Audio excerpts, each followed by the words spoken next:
J'ai reçu ce récit d'une abonnée nommée Lucia, qui travaillait comme bibliothécaire de nuit dans une université privée de Montevideo, Uruguay. Ce qu'elle a trouvé lors d'un inventaire de livres anciens dans le sous-sol, et les conséquences d'avoir ouvert un grimoire scellé l'ont obligée à quitter non seulement son travail, mais aussi la ville entière. Si jamais vous avez travaillé avec des livres anciens ou des manuscrits interdits, et que vous avez ressenti que certaines pages ne devraient pas être lues, faites-le moi savoir dans les commentaires. Voici l'histoire de Lucia et du livre qui a libéré quelque chose qui attendait depuis des siècles. Je m'appelle Lucia et pendant 5 ans, j'ai travaillé comme bibliothécaire à l'université San Ignacio de Montevideo. Ce n'était pas une grande université, mais elle avait une bibliothèque impressionnante, en particulier sa collection de livres rares et de manuscrits anciens datant de la période coloniale. Mon travail était principalement administratif. Cataloguer les nouvelles acquisitions, aider les étudiants avec leurs recherches, maintenir l'ordre dans les salles de lecture. Mais une fois par an, pendant les vacances d'été, lorsque l'université était presque vide, on m'assignait une tâche spéciale. Faire l'inventaire de la collection de livres rares dans le sous-sol de la bibliothèque. C'était un travail ennuyeux mais que j'appréciais. Je passais des jours seul dans le sous-sol, entouré de livres vieux de plusieurs siècles, certains si anciens que je devais porter des gants blancs pour les manipuler. Il y avait des bibles du XVIe siècle, des traités scientifiques obsolètes, des collections de poésie d'auteurs oubliés, et mon préféré, des livres d'histoire naturelle avec des illustrations faites à la main de plantes et d'animaux. L'été dernier, lors de mon 5e inventaire annuel, j'ai trouvé quelque chose qui n'était dans aucun catalogue. J'étais dans la section la plus éloignée du sous-sol, derrière des étagères qui n'avaient probablement pas été déplacées depuis des décennies. Il y avait une boîte en bois, ancienne et couverte d'une poussière si épaisse que j'ai dû la nettoyer avec un chiffon pour voir ce qui était gravé sur le couvercle. Les gravures étaient des symboles étranges, pas religieux dans le sens catholique traditionnel, mais quelque chose de plus ancien. Des cercles à l'intérieur de cercles, des étoiles avec trop de pointes, des mots dans ce qui semblait être du latin, mais déformé. La boîte était fermée avec un cadenas en fer rouillé. J'ai cherché une clé dans les archives de la bibliothèque, mais il n'y avait aucun enregistrement de cette boîte. C'était comme si quelqu'un l'avait cachée là et avait ensuite effacé toute preuve de son existence. Ma curiosité professionnelle a surpassé ma prudence. J'ai utilisé un pied de biche pour briser le cadenas. À l'intérieur de la boîte, enveloppé dans un tissu noir qui se désintégrait au toucher, il y avait un livre. Il n'était pas grand, peut-être de la taille d'un carnet moderne, de 20 cm sur 15.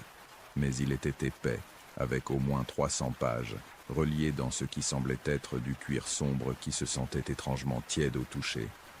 La couverture avait un seul symbole gravé en or qui brillait encore après ce qui devait être des siècles. Et quand j'ai ouvert le livre, j'ai ressenti quelque chose, un tiraillement, comme si quelque chose à l'intérieur était heureux d'être enfin découvert. Les premières pages étaient en latin. J'ai pu lire suffisamment pour comprendre qu'il s'agissait d'un type de grimoire, un livre de magie rituelle. La date sur la première page indiquait 1624 et l'auteur s'identifiait seulement comme Frère Augusto de l'Ordre des chercheurs. Il y avait des diagrammes de cercles rituels, des listes d'ingrédients pour des potions et des onguents, des instructions pour invoquer et contrôler des esprits mineurs. Et dans les dernières sections, quelque chose de plus sombre, des rituels pour ouvrir des portes entre les royaumes et négocier avec les affamés. En tant que bibliothécaire et historienne, je savais que ces livres existaient. L'Europe du XVIIe siècle était obsédée par l'occulte, l'alchimie et la magie, mais je n'en avais jamais vu un de mes propres yeux. Ce qui rendait ce livre particulièrement inhabituel, c'était qu'environ 2/3 de ces pages étaient scellées, littéralement scellées avec de la cire rouge qui avait été fondue entre les pages, les collant ensemble. Et dans la cire, il y avait des symboles estampés similaires à ceux de la couverture. Sur la dernière page non scellée, il y avait un avertissement écrit en ancien espagnol. Quiconque lit au-delà de ce point invoque ce qu'il ne peut contrôler. Les pages scellées contiennent un savoir interdit par ordre de la Sainte Inquisition. Elles ont été scellées par des rituels de protection et doivent rester ainsi jusqu'à la fin des temps. Que Dieu ait pitié de l'âme de celui qui brise ces sceaux. Je n'aurais pas dû poursuivre mes recherches là. J'aurais dû cataloguer le livre comme un artefact historique dangereux et le mettre sous clé. Mais il y avait quelque chose dans ces pages scellées qui m'appelait. Une curiosité qui allait au-delà du professionnel, qui se ressentait presque comme une compulsion. Au cours des jours suivants, j'ai enquêté sur tout ce que je pouvais concernant Frère Augusto et l'ordre des chercheurs. J'ai trouvé très peu. Il y avait des références vagues dans des documents de l'Inquisition espagnole concernant un ordre hérétique opérant secrètement dans les colonies américaines au début du XVIIe siècle. Il pratiquait apparemment la magie cérémonielle en mélangeant le catholicisme avec des traditions indigènes et des connaissances occultes apportées d'Europe. L'ordre a été persécuté et détruit vers 1630. Ses membres ont été exécutés et ses livres brûlés. Apparemment, ce grimoire avait survécu, caché, oublié pendant presque 400 ans. Et maintenant, il était entre mes mains. La nuit du solstice d'été, seul dans le sous-sol de la bibliothèque à 2 heures du matin, j'ai pris la décision la plus stupide de ma vie. J'ai décidé d'ouvrir les pages scellées. J'ai utilisé un couteau pour faire levier soigneusement sous la cire, essayant de ne pas endommager le papier en dessous. Les sceaux résistaient, la cire était plus dure qu'elle n'en avait l'air. Mais finalement, ils ont commencé à céder. Lorsque j'ai rompu le premier sceau, j'ai senti un changement dans l'air. La température du sous-sol a considérablement baissé. Mon souffle est devenu visible, et j'ai entendu quelque chose, un murmure, à peine audible, comme si quelqu'un parlait de très loin. J'ai continué. J'ai rompu le deuxième sceau, le troisième, le quatrième. À chaque sceau rompu, le murmure devenait plus fort, plus clair. Je ne pouvais toujours pas comprendre les mots, mais il y avait définitivement des voix. Plusieurs voix parlant en même temps dans des langues que je ne reconnaissais pas. Enfin, toutes les pages scellées étaient ouvertes. Je les ai étendues avec soin et j'ai commencé à lire. Ce que contenaient ces pages était perturbant. Ce n'était pas seulement des rituels, c'étaient des contrats, des accords écrits entre Frère Augusto et des entités qu'il appelait les affamés du seuil. Des entités qui existaient dans un plan adjacent au nôtre, se nourrissant d'énergie vitale, attendant des occasions de traverser. Les rituels décrits n'étaient pas destinés à invoquer ces entités brièvement pour poser des questions ou demander des faveurs. Ils étaient conçus pour leur ouvrir des portes permanentes, pour leur donner des ancres dans notre monde en échange de pouvoir. Et sur la dernière page scellée, il y avait un rituel spécifique, le rituel de la convocation du miroir sombre. Selon le texte, ce rituel ouvrirait un portail stable permettant aux affamés de traverser librement entre les mondes. Frère Augusto n'a jamais complété le rituel. Il y avait une note en marge disant que l'Inquisition avait découvert ses plans et qu'il était recherché. Il a scellé les pages dans l'espoir qu'un jour, quelqu'un de digne les trouve et complète son travail. Alors que je lisais cela, les voix chuchotantes étaient devenues claires. Elles parlaient en espagnol ancien maintenant, directement dans mon esprit. Enfin, quelqu'un a brisé les sceaux. Complète le rituel, Lucia. Ouvre-nous la porte. Je me suis figé. Elle connaissait mon nom. Comment pouvait-elle connaître mon nom? Nous avons attendu, observant à travers les fissures entre les mondes. Nous t'avons vu travailler ici. Nous t'avons choisi. Tu es curieuse, intelligente et suffisamment ambitieuse pour vouloir plus que ce que la vie t'a donné. C'était vrai. J'avais été frustré par ma carrière. 5 ans au même poste, sans promotion, sans reconnaissance réelle de mon travail. J'avais commencé à sentir que ma vie était stagnante. Complète le rituel et nous te donnerons la connaissance, le pouvoir, la capacité de changer ta réalité. Tout ce que Frère Augusto a cherché et plus encore. Tu n'as qu'à ouvrir la porte. J'ai fermé le livre avec force, mon cœur battant à tout rompre. Non, je n'allais pas faire un rituel d'un livre de magie du XVIIe siècle. C'était ridicule. Les voix étaient probablement des hallucinations causées par trop d'heures de travail dans un sous-sol mal ventilé. Mais quand j'ai essayé de me lever pour partir, j'ai découvert que je ne pouvais pas bouger. Mes jambes ne répondaient pas. Et le livre sur mes genoux s'est ouvert tout seul, les pages tournant jusqu'à arriver au rituel de la convocation du miroir sombre. Lis-le, ont ordonné les voix. Lis le rituel à haute voix. C'est tout ce que tu as à faire. Juste des mots. Quel mal peuvent faire de simples mots? Ma bouche s'est ouverte et, sans mon intention consciente, j'ai commencé à lire. Les mots sortaient de moi en latin, un latin que je ne savais pas que je pouvais parler. Ma voix résonnait étrangement dans le sous-sol, créant des échos qui ne devraient pas exister dans cet espace. Et pendant que je lisais, des choses ont commencé à se passer. Les lumières du sous-sol ont clignoté et se sont atténuées. Des ombres dans les coins sont devenues plus profondes, plus solides. Et dans le grand miroir qui pendait au mur du fond du sous-sol, utilisé pour vérifier que les livres étaient correctement positionnés sur les étagères, quelque chose a commencé à apparaître. Au début, Ce n'était qu'une distorsion à la surface du miroir, comme des ondulations dans une eau calme. Mais progressivement, les ondulations sont devenues plus violentes. Et derrière le verre, je pouvais voir quelque chose se mouvoir. Des formes qui poussaient contre le miroir de l'autre côté, essayant de traverser.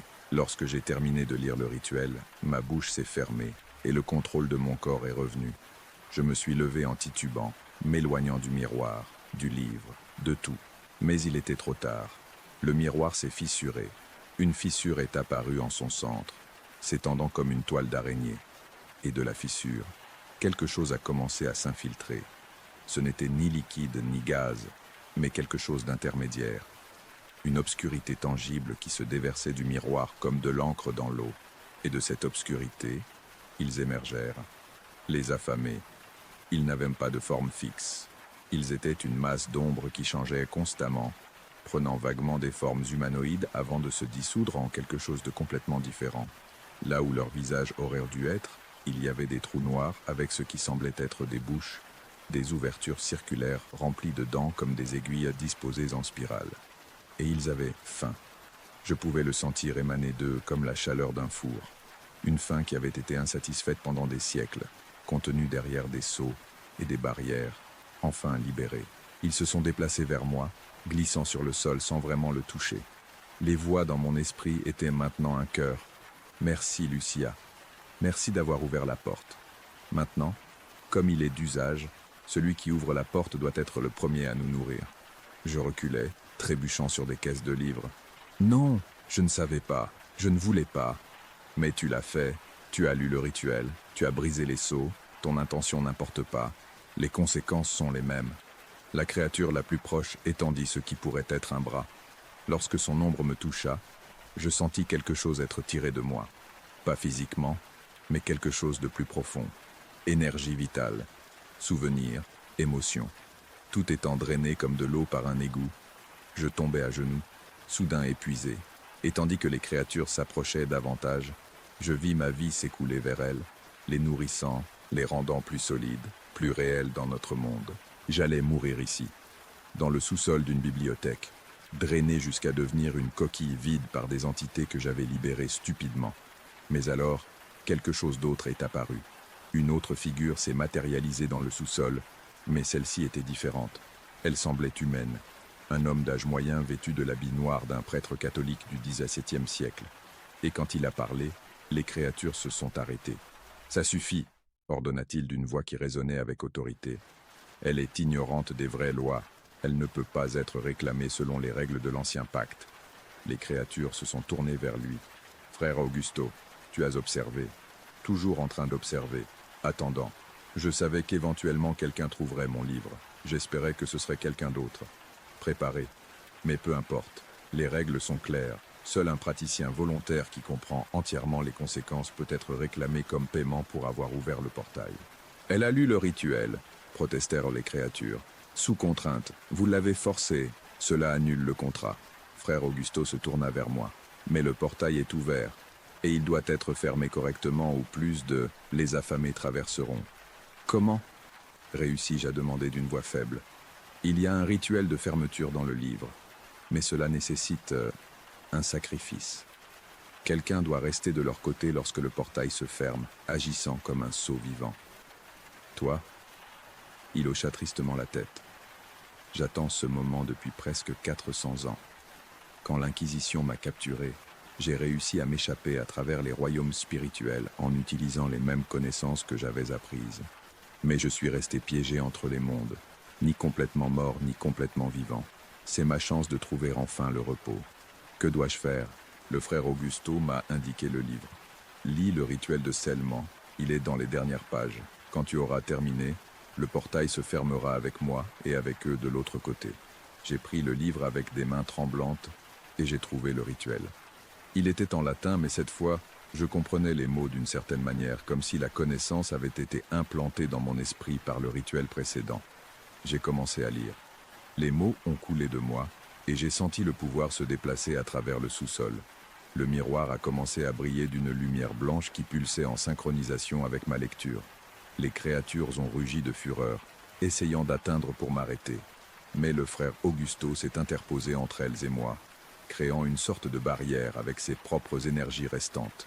« Vite !» a-t-il crié. « Je ne peux pas les contenir beaucoup plus longtemps. » J'ai lu plus vite, les mots latins devenant un torrent. La lumière du miroir s'est intensifiée jusqu'à devenir éblouissante. Et alors, avec une dernière phrase, le rituel a été complété. Le miroir a explosé. Des fragments de verre ont volé partout. Mais au lieu de tomber, les fragments ont été attirés vers l'endroit où se trouvait le miroir, formant un vortex.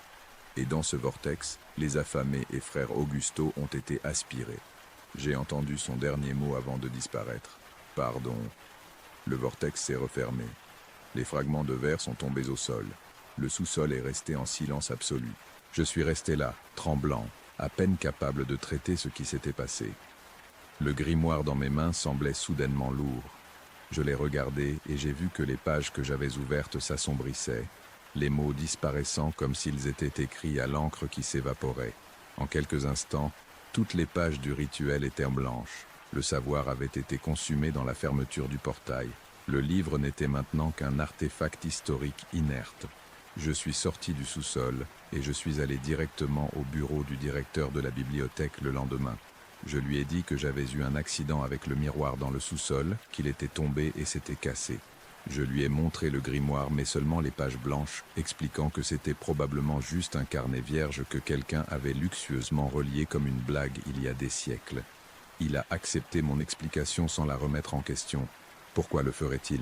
L'alternative était trop absurde pour être envisagée, mais je savais la vérité. Et je ne pouvais pas continuer à travailler dans ce sous-sol, dans cette bibliothèque, sachant ce qu'il y avait là. Ce qui pourrait encore être là dans d'autres livres non découverts, dans d'autres artefacts scellés. J'ai démissionné 2 semaines plus tard. J'ai quitté Montevideo complètement, déménageant à Buenos Aires pour recommencer. Maintenant, je travaille dans une librairie moderne qui ne vend que des livres publiés au cours des 10 dernières années. Rien de vieux, rien avec une histoire sombre. Mais parfois, quand je passe devant des miroirs, je vois quelque chose dans mon reflet. Une ombre qui ne devrait pas être là. Un mouvement dans la périphérie qui disparaît quand je regarde directement. Et je me demande si j'ai vraiment fermé le portail complètement, ou si j'ai laissé une fissure, une connexion résiduelle entre les affamés et notre monde. Une connexion qui m'utilise comme encre parce que c'est moi qui les ai libérés à l'origine. Je n'ai pas de réponse. Je vis seulement avec l'incertitude et la culpabilité de savoir que ma curiosité a presque détruit la barrière entre notre monde et quelque chose d'obscur qui avait été contenu pendant des siècles. Le grimoire de frère Augusto reste dans la collection de livres rares de l'université San Ignacio, probablement catalogué maintenant comme un cahier vierge du XVIIe siècle, une curiosité historique sans valeur réelle. Mais je sais ce que c'était, et je prie pour que personne d'autre n'ait la stupidité d'enquêter trop profondément, de chercher des sceaux cachés, d'essayer de restaurer les mots qui se sont estompés de ces pages, parce que les affamés sont toujours là, de l'autre côté, attendant, affamés, et ils chercheront toujours une autre occasion de traverser, un autre portail à ouvrir, une autre âme curieuse et ambitieuse qui pourrait être manipulée pour briser les sceaux qui les retiennent. Frère Augusto a sacrifié son repos éternel pour fermer le portail que j'ai ouvert. C'est un sacrifice que je ne peux pas oublier, ni un poids que je ne peux pas déposer. C'est mon histoire, ma confession et mon avertissement. Si jamais tu trouves un livre scellé, des pages collées avec de la cire ancienne et des symboles étranges, laisse-le fermer. Certaines portes ont été scellées pour de très bonnes raisons, et certaines choses qui attendent de l'autre côté doivent y rester pour toujours. Ainsi se termine le témoignage de Lucia. Elle m'a dit qu'elle fait encore des cauchemars sur les affamés, et qu'elle évite complètement les livres anciens maintenant. Si jamais tu as travaillé dans des bibliothèques, des archives ou des collections spéciales, et que tu as trouvé des livres scellés ou interdits, j'aimerais connaître ton expérience dans les commentaires. Parfois, la connaissance a un prix que nous ne sommes pas prêts à payer. Repose en paix cette nuit.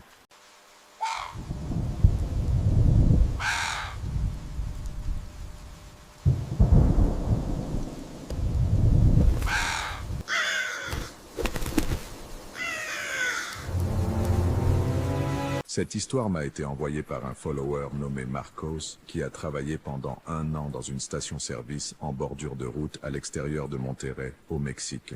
Ce qu'il m'a raconté sur ces quarts de nuit est quelque chose que quiconque ayant travaillé seul la nuit peut parfaitement imaginer, et c'est précisément ce qui le rend si effrayant. Si vous avez déjà travaillé seul lors d'un quart de nuit et ressenti que quelque chose n'allait pas, que quelque chose vous observait depuis l'obscurité, partagez-le dans les commentaires.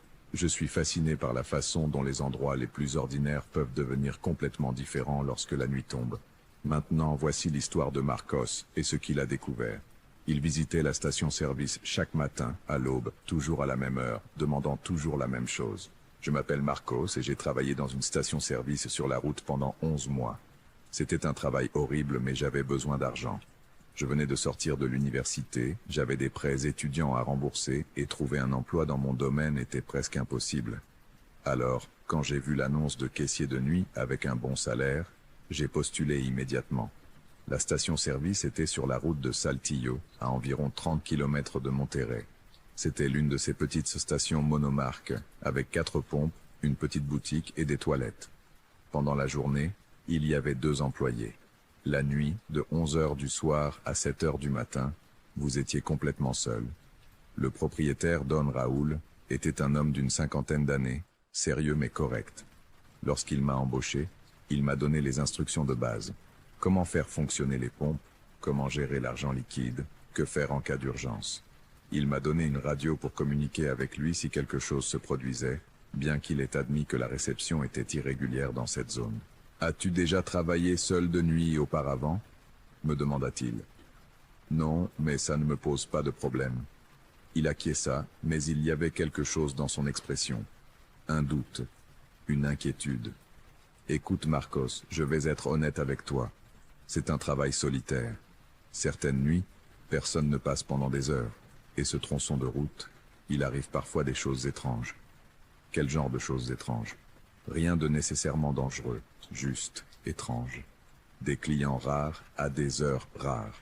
Si quelque chose te met mal à l'aise, fais confiance à ton instinct. Ferme la boutique, reste dans la cabine de paiement et appelle la police si nécessaire. Je pensais qu'il exagérait, qu'il parlait probablement de ivrogne ou de personnes suspectes.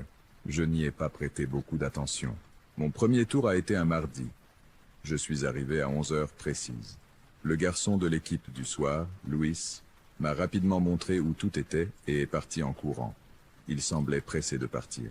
« Bonne chance, mon frère. » C'était tout ce qu'il a dit avant de monter sur sa moto et de disparaître sur la route. Et là, je suis resté seul. La station-service était éclairée par des néons puissants qui créaient un cercle de lumière brillante au milieu de l'obscurité totale de la route. Au-delà de ce cercle lumineux, il n'y avait que du noir. Le terrain autour était désert, sans maison, sans arbres, juste une terre stérile qui disparaissait dans l'obscurité. Les premières heures ont été occupées. Des camionneurs faisant des pauses nocturnes, quelques automobilistes, des gens rentrant tard chez eux. Mais après 1 heure du matin, le trafic est devenu sporadique. Une voiture toutes les 20 ou 30 minutes. Et après 3 heures, presque rien. Le silence était oppressant. Seul le bourdonnement des néons et le passage occasionnel d'un camion sur la route sans s'arrêter. Je restais à la caisse, regardant des vidéos sur mon téléphone, essayant de ne pas penser à combien je me sentais seul. Ma première semaine s'est déroulée sans incident. Je commençais à m'habituer au rythme. C'était ennuyeux mais supportable. Le salaire était bon, je pouvais le supporter. Mais la 2e semaine, c'est là que j'ai rencontré la femme en robe blanche. C'était un jeudi, vers 3h30 du matin. J'étais à moitié endormi dans la cabine quand j'ai entendu la cloche qui sonnait chaque fois qu'une voiture passait sur le tuyau d'air à l'entrée. Ding ding. Je me suis redressé, espérant voir une voiture s'approcher des pompes. Mais il n'y avait aucune voiture.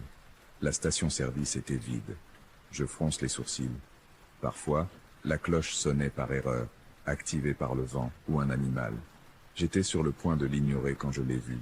Une femme se tenait juste au bord du cercle de lumière, là où l'éclairage de la station-service rencontrait l'obscurité de la route. Elle portait une longue robe blanche, comme d'une époque ancienne.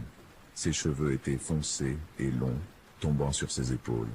Et elle était simplement là, immobile, regardant vers la station-service. Ma première pensée a été que j'avais eu un accident. Peut-être que sa voiture était tombée en panne dans l'obscurité et qu'elle avait marché jusqu'ici pour chercher de l'aide. Je suis sorti de la cabane. « Madame, avez-vous besoin d'aide ?» Elle ne répondit pas. Elle ne bougea pas. Elle continua simplement à regarder. Je m'approchais de quelques pas. Maintenant je pouvais mieux la voir. Elle était jeune, peut-être 25 ans. Son visage était pâle, trop pâle. Et ses yeux. Il y avait quelque chose d'étrange dans ses yeux. Ils étaient fixes, sans cligner, comme ceux d'une poupée. « Ça va? Avez-vous eu un accident ?» Elle parla enfin. Sa voix était douce, presque un murmure, mais clair dans le silence de la nuit. « Avez-vous de l'eau ?»« De l'eau. Oui, bien sûr. Il y a des bouteilles au magasin.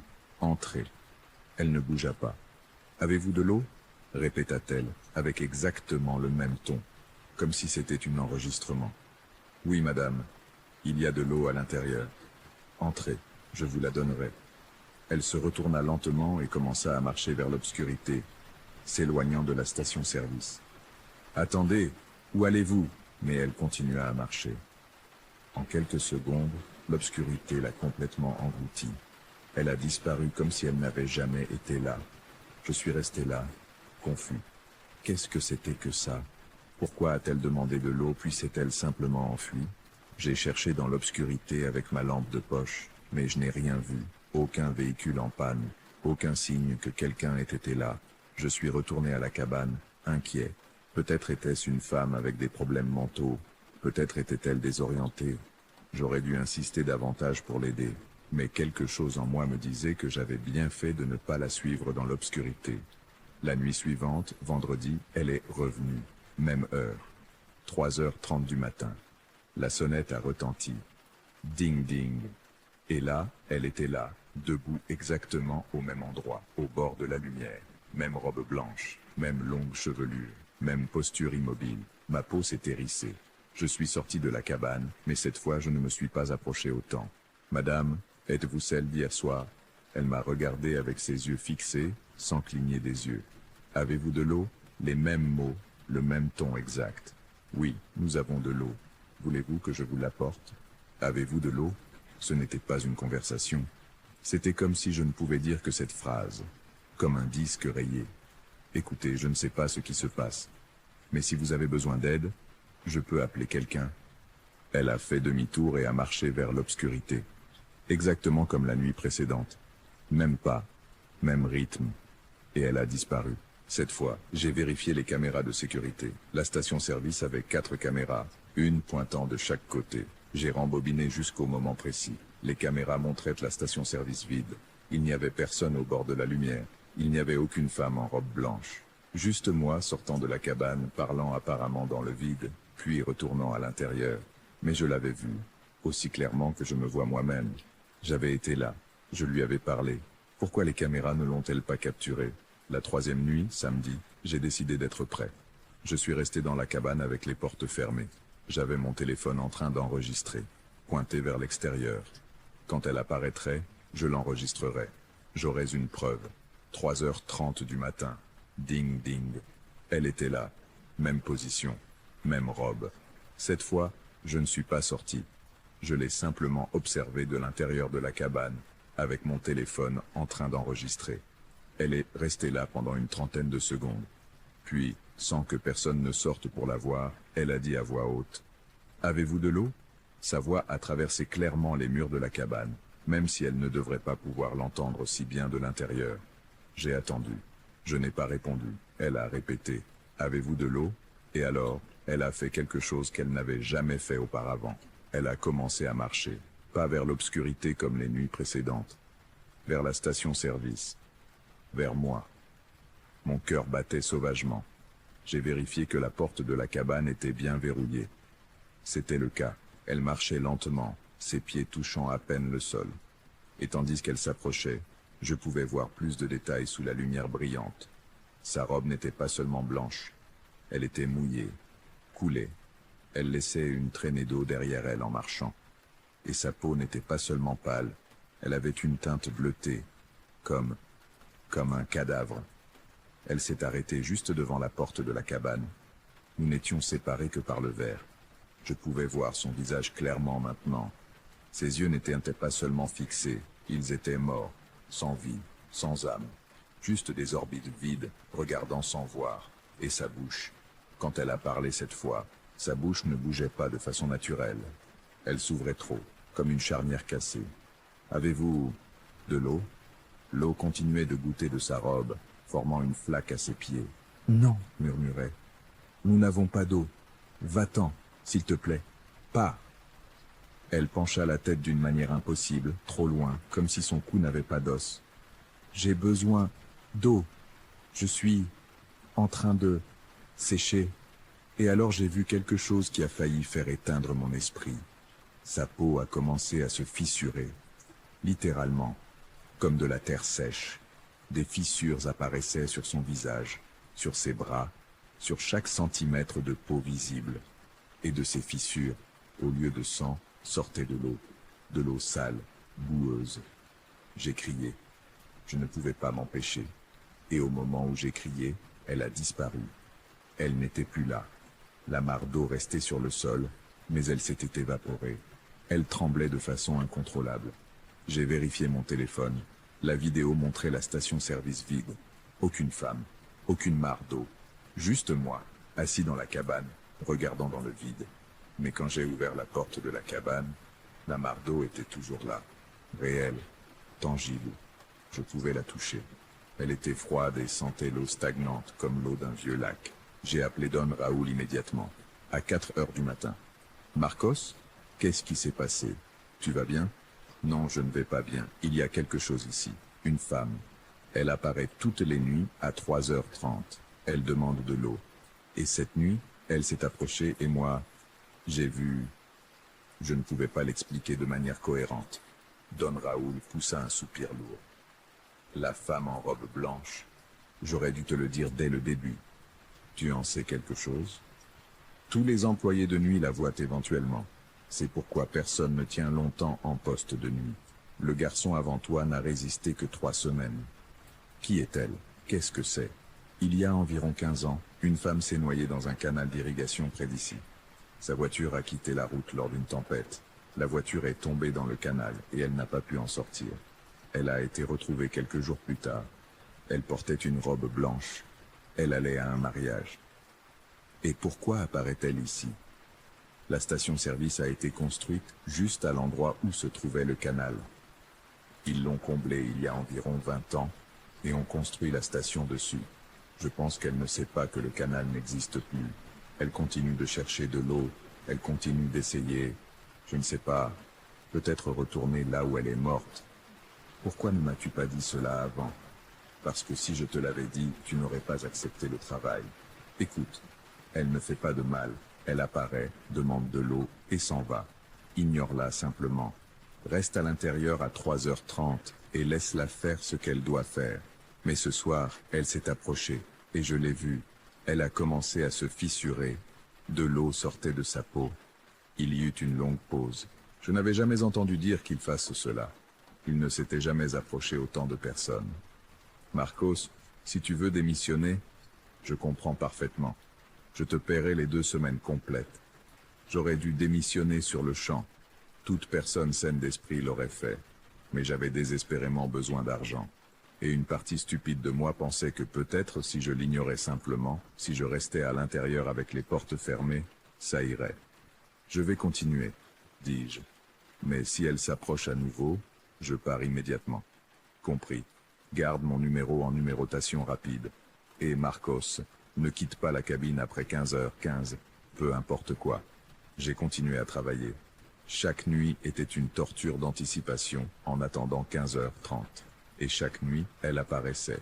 Parfois, elle restait au bord de la lumière. D'autres fois, elle marchait plus près. Mais elle ne s'est jamais approchée autant que cette première fois. Toujours la même question.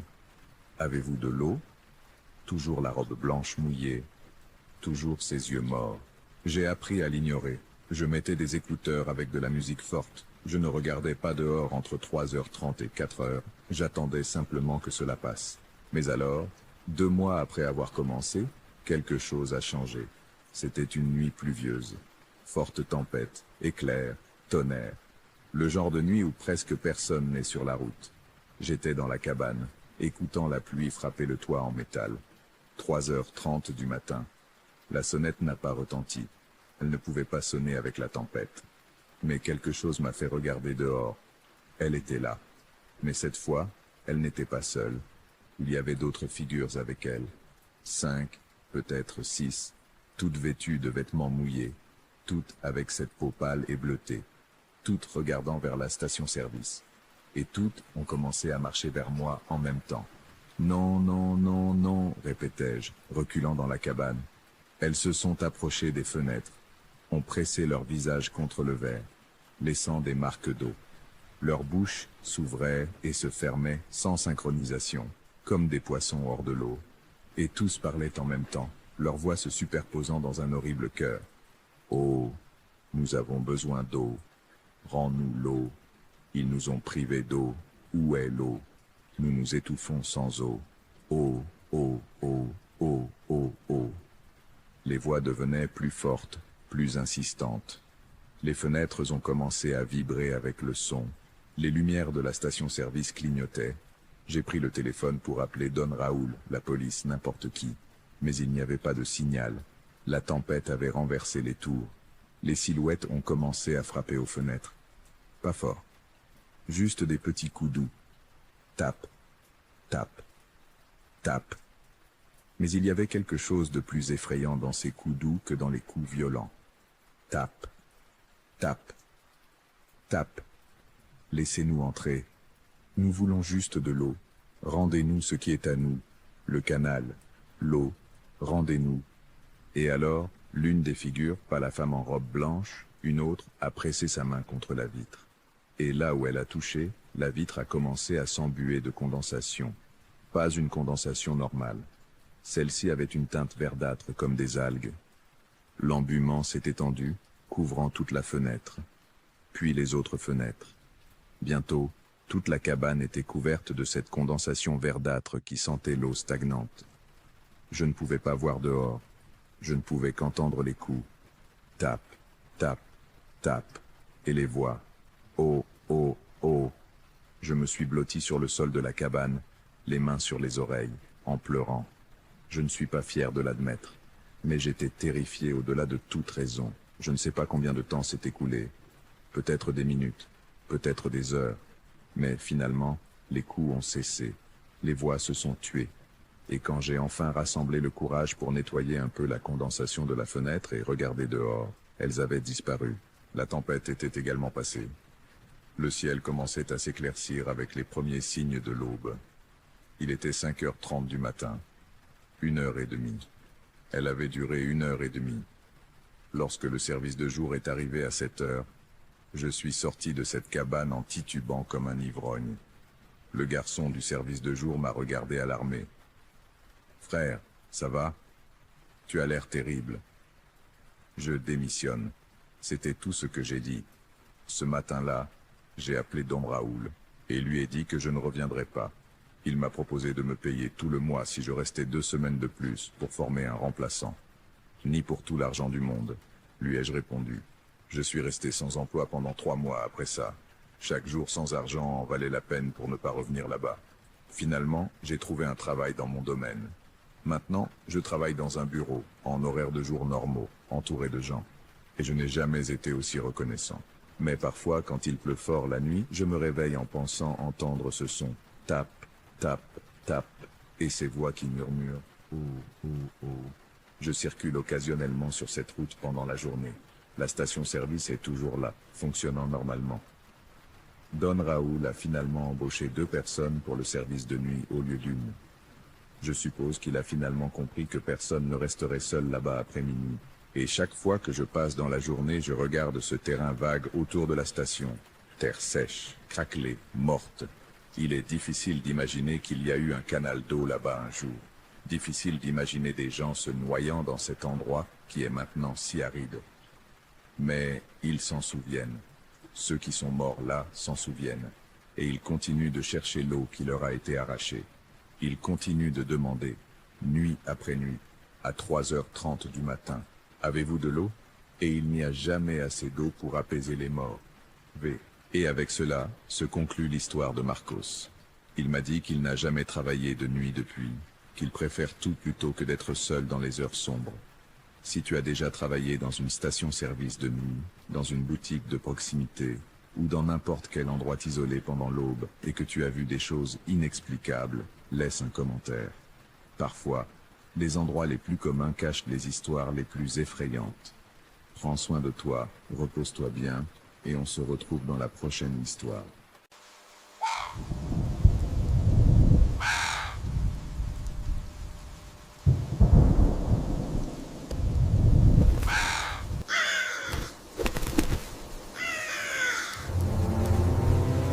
Cette expérience m'a été envoyée par un abonné nommé Andrés, qui a passé 3 étés à travailler comme gardien de nuit dans un musée d'art précolombien à Lima, au Pérou. Ce qu'il a découvert sur l'une des pièces de la collection et les visites qu'il recevait après la fermeture l'ont conduit à quitter son travail brusquement sans explication. Si vous avez déjà travaillé seul dans des musées, des galeries ou des archives la nuit, et que vous avez ressenti que les pièces anciennes ont quelque chose de plus que de la valeur historique, racontez-le-moi dans les commentaires.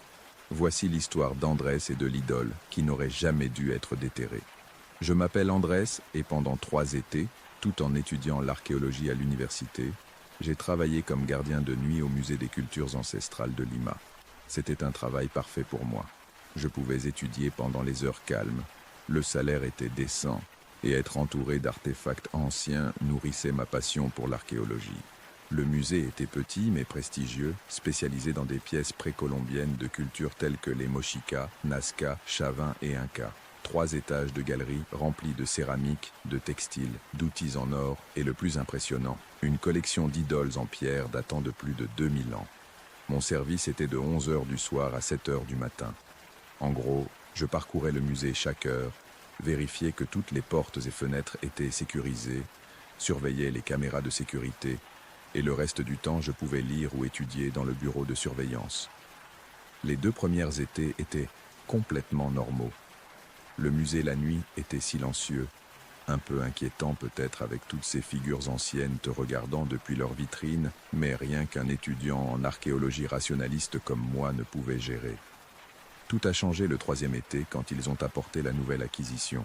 C'était une idole en pierre de la culture chavine, trouvée lors d'une excavation récente dans les montagnes du Nord. Elle mesurait environ 60 cm de hauteur, sculptée dans de la pierre volcanique noire. Elle représentait une figure humanoïde avec des traits félins, des yeux en amande, des crocs proéminents, des griffes à la place des mains.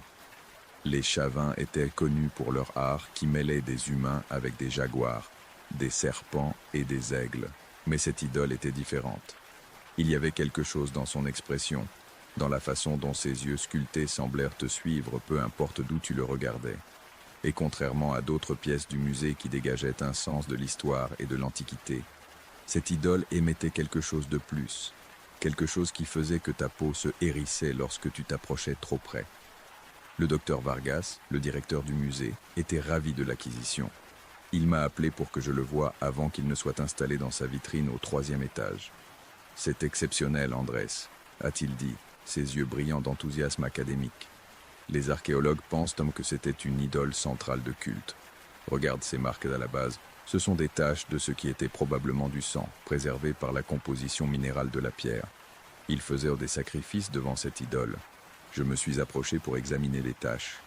Elles étaient de couleur brun rougeâtre foncé, profondément incrustées dans la pierre poreuse. Beaucoup de taches, couche sur couche, suggérant des décennies ou des siècles de rituels. Quel type de sacrifice, ai-je demandé. Les Chavins sacrifiaient principalement des lamas et des cobayes, a répondu le docteur Vargas. Mais il y a des preuves que lors de rituels spéciaux, particulièrement en temps de crise comme les sécheresses ou les guerres, ils faisaient aussi des sacrifices humains. J'ai regardé les yeux de l'idole. Il semblait affamé. Quand l'installeront-ils, ai-je demandé. Demain. Il occupera la place centrale de la galerie Chavine au 3e étage. Il va attirer de nombreux visiteurs une fois que nous annoncerons son acquisition. Cette nuit-là, l'idole est restée dans la salle de préparation au sous-sol, attendant d'être nettoyée et cataloguée avant son exposition. J'ai fait mes rondes habituelles, mais je me suis surpris à éviter le sous-sol. Il n'y avait aucune raison logique à cela, juste une sensation que je préférais ne pas être près de cette chose plus que nécessaire. Vers 3 heures du matin, alors que j'étais dans le bureau de sécurité, j'ai entendu quelque chose sur les moniteurs des caméras. Un son, bas, rythmique, presque comme un chant. J'ai vérifié les écrans. Tout semblait normal. Les galeries étaient en vide, les vitrines intactes. Mais le son continuait, clairement capté par les microphones des caméras. J'ai pris ma lampe de poche et ma radio, et j'ai commencé ma ronde de vérification. Le son était plus fort au 3e étage. Il semblait venir de la galerie Chavin, bien que cela n'ait pas de sens, car l'idole nouvelle n'avait pas encore été installée là. Je suis entré dans la galerie. Les autres pièces Chavin étaient à leur place. Des céramiques avec des motifs de jaguar, des textiles anciens soigneusement préservés, des outils en cuivre. Tout était normal, mais le chant continuait. Et maintenant que j'étais dans la galerie, je pouvais l'entendre plus clairement. Il ne venait pas d'en haut, il venait d'en bas, du sous-sol. J'ai descendu les escaliers vers la salle de préparation dans le sous-sol. La porte était fermée comme je l'avais laissée, mais le chant venait définitivement de l'intérieur. J'ai ouvert la porte lentement. La salle était sombre sauf pour la lumière d'urgence au-dessus de la porte. L'idole était là où on l'avait laissée, sur une table de travail au centre de la pièce. Et autour de la table, à peine visible dans la pénombre, il y avait des silhouettes. Elles n'étaient pas solides, c'étaient comme des ombres tridimensionnelles, des formes humaines sans traits définis. Et elles étaient à genoux autour de l'idole, se balançant, et le chant venait d'elles. Ce n'étaient pas des mots dans une langue que je connaissais. Ce étaient des sons gutturaux, rythmiques, qui résonnaient à des fréquences qui faisaient que mes dents me faisaient mal. J'ai allumé la lumière principale de la salle. Les silhouettes ont disparu instantanément. Le chant s'est arrêté. Il ne restait que l'idole, assise innocemment sur sa table, ses yeux de pierre me regardant avec ce que je jure était une touche de malice. Je me suis convaincu que j'avais rêvé éveillé, que l'épuisement des études pour mes examens finaux me faisait halluciner. J'ai fermé la salle et suis retourné au bureau, décidé à ne plus y penser. Mais les nuits suivantes, cela se produisit à nouveau. Le chant, les figures d'ombre, toujours autour de 3 heures du matin, toujours dans le sous-sol près de l'idole. Et après qu'ils aient installé l'idole au 3e étage dans sa vitrine en verre spécialement conçue, les apparitions se déplacèrent avec elle. Maintenant, les figures apparaissaient dans la galerie Chavin, agenouillées devant la vitrine, poursuivant leur ancien rituel. J'ai commencé à enquêter. J'ai cherché dans la bibliothèque du musée tout ce que je pouvais trouver sur la culture Chavin et ses pratiques religieuses. Ce que j'ai découvert m'a profondément inquiet. Les Chavin n'adoraient pas seulement leurs idoles. Ils croyaient que les idoles étaient habitées par des esprits puissants, des entités qui existaient dans un plan entre le monde physique et le spirituel. Les prêtres chavins agissaient comme des intermédiaires, nourrissant ces esprits avec des sacrifices et recevant en retour pouvoir, connaissance ou faveur. Mais il y avait des avertissements dans les textes anciens. Si une idole n'était pas nourrie correctement, si les rituels cessaient, l'esprit à l'intérieur devenait affamé, inquiet, et il commencerait à chercher sa propre subsistance. Cette idole en particulier avait été déterrée d'un temple qui avait été abandonné abruptement vers l'an 200 après J.C. Les archéologues ne savaient pas pourquoi le temple avait été abandonné. Les théories incluaient des catastrophes naturelles, la guerre ou l'effondrement social. Mais les dossiers de fouilles mentionnaient quelque chose d'étrange. Ils avaient trouvé des squelettes dans le temple, beaucoup de squelettes, tous dans des positions qui suggéraient qu'ils étaient morts lors de rituels. Et tous les squelettes montraient des signes de mort par des causes violentes non immédiatement avant la mort, mais sur une période prolongée, comme s'ils avaient été consommés lentement. Une nuit, environ 2 semaines après que l'idole ait été installée, les apparitions changèrent.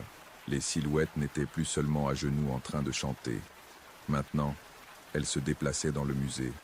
Je les voyais dans les caméras de sécurité, glissant dans les couloirs, examinant d'autres vitrines, montant et descendant des escaliers.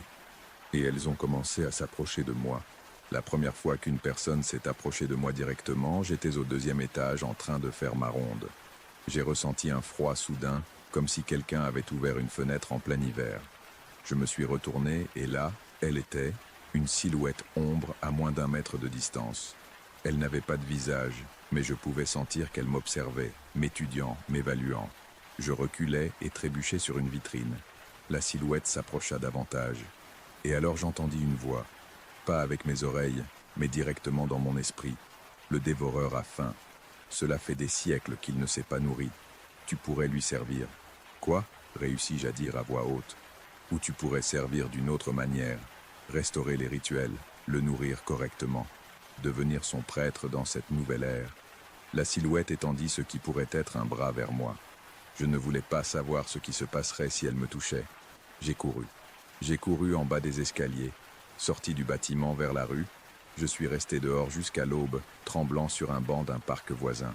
Je n'aurais pas dû démissionner ce matin-là, mais j'étais jeune, stupide et fier.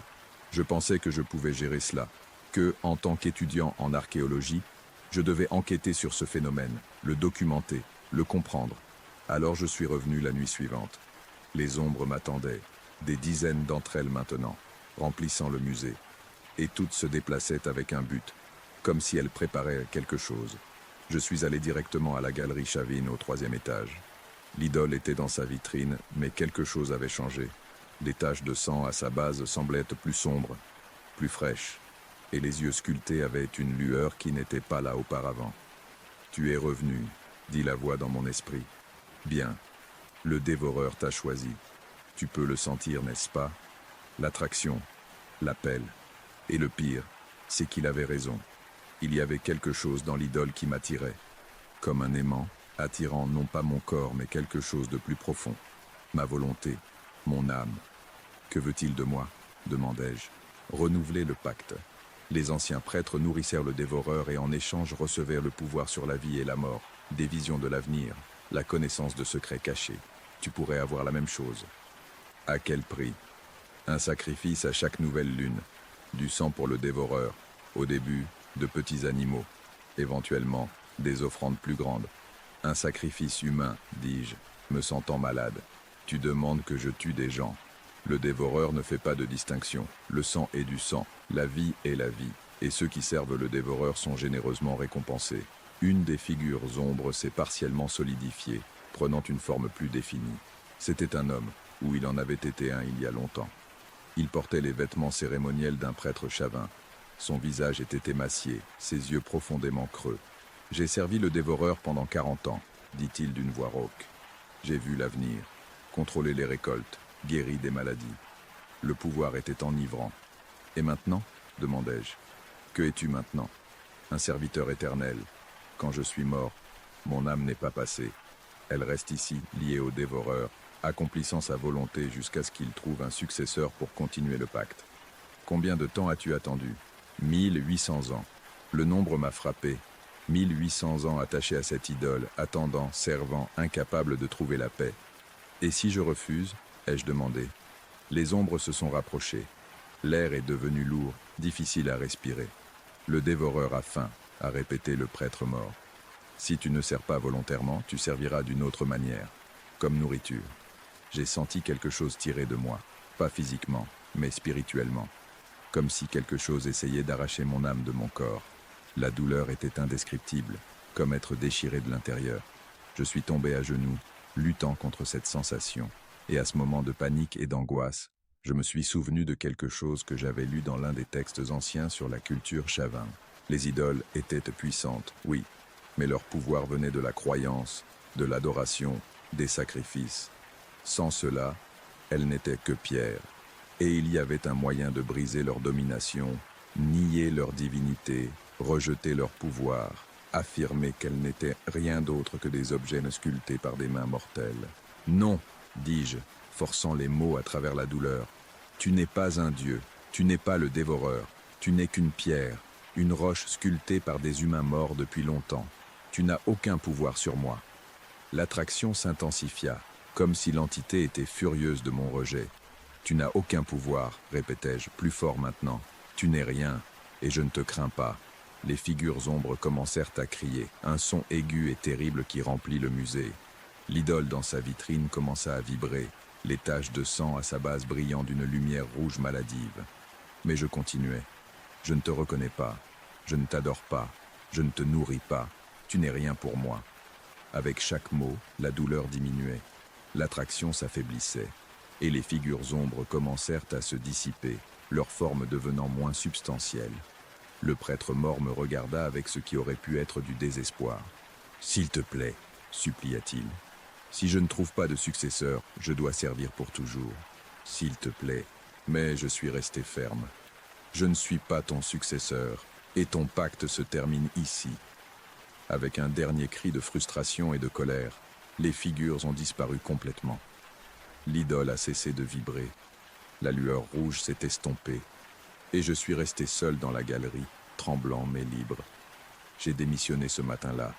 Je n'ai pas attendu la fin de mon service.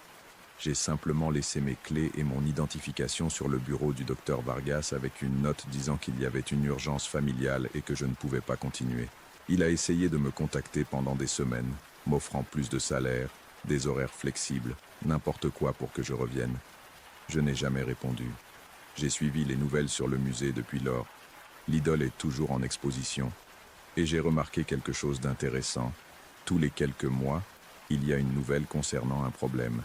Un agent de sécurité qui a démissionné sans explication. Un conservateur qui a eu une crise nerveuse. Un visiteur qui a fait un malaise devant la vitrine de l'idole et a été emmené à l'hôpital. Et il y a 6 mois, il y a eu une nouvelle plus sombre.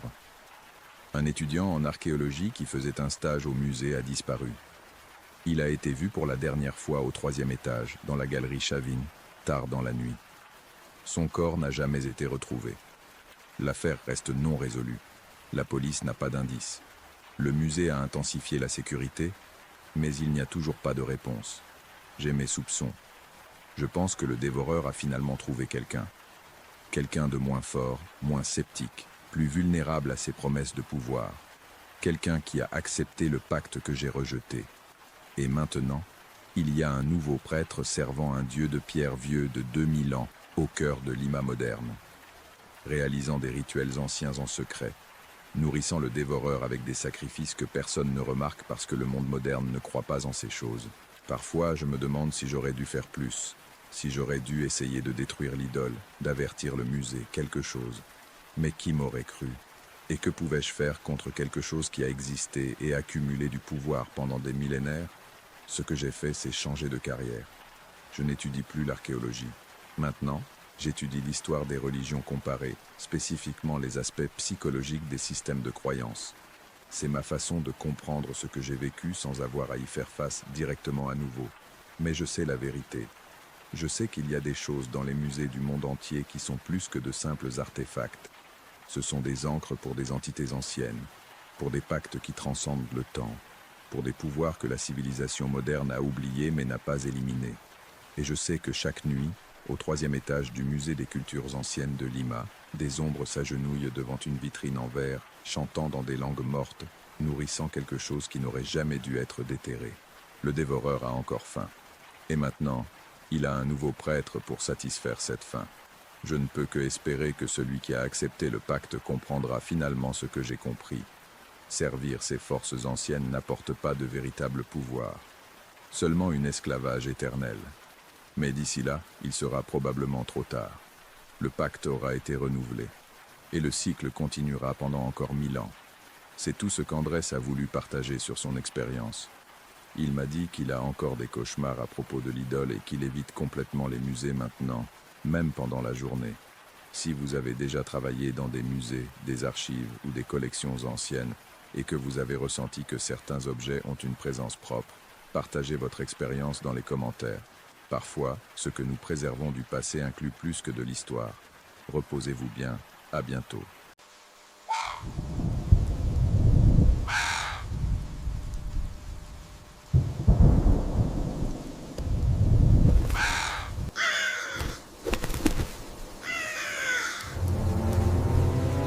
Cette histoire m'a été envoyée par Sébastien, un abonné de la chaîne qui vit dans une zone rurale de Colombie.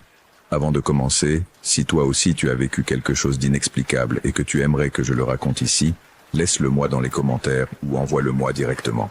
J'adore lire les expériences que les gens partagent.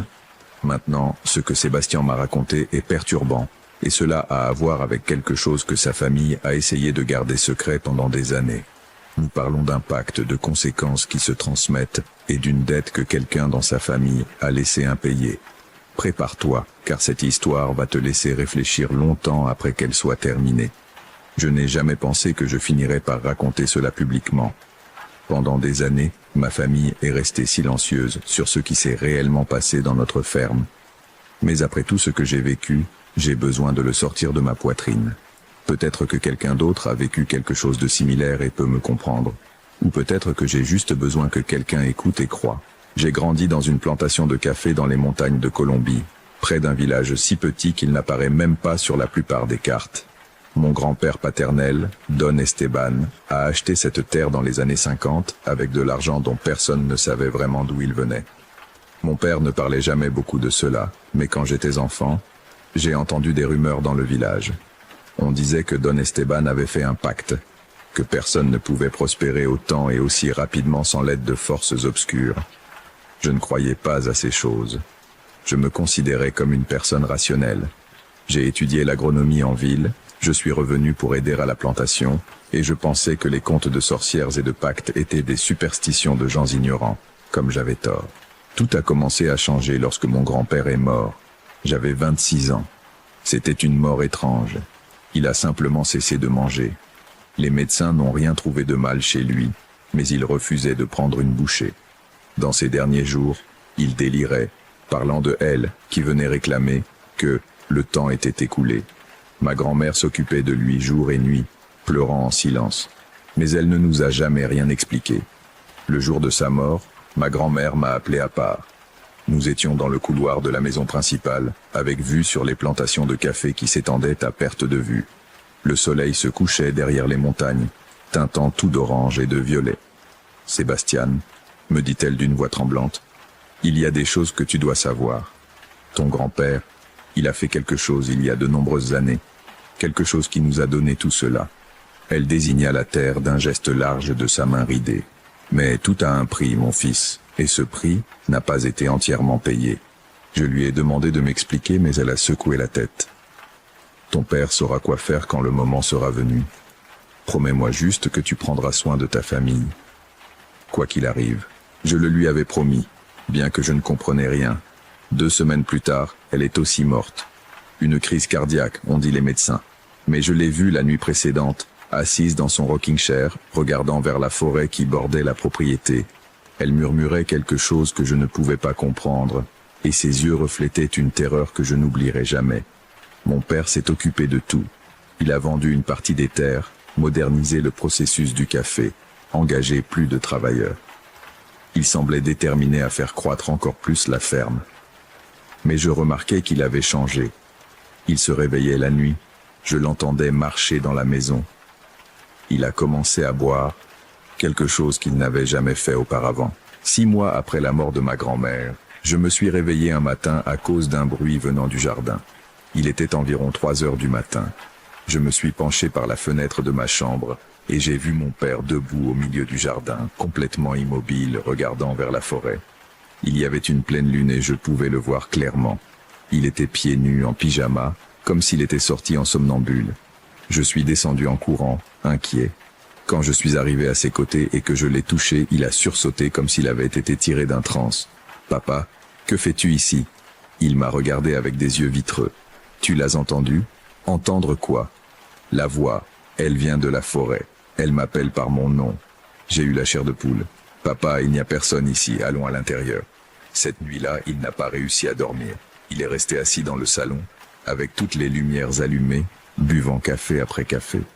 Je suis resté avec lui, essayant de comprendre ce qui se passait, mais il refusait de parler.